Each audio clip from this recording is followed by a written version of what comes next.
dhalinyarada una niilamada madiyo waayan kaalintiyo mudanaayeen oo horumarinta dalka iyo birsho wali nagadeena tahriib waana rafaad galeen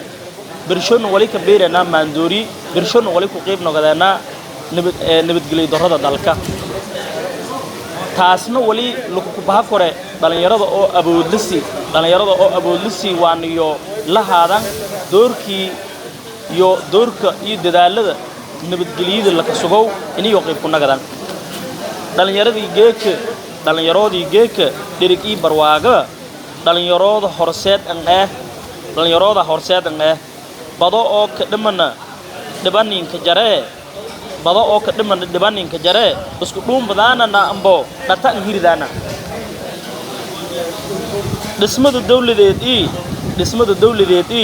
dhulka oo doog leh dhoof halmanin dhulkan ay dubad ay ka weelnee dhalinyaroodii geeka kaalintiina niin dhali ku dhabaynan idan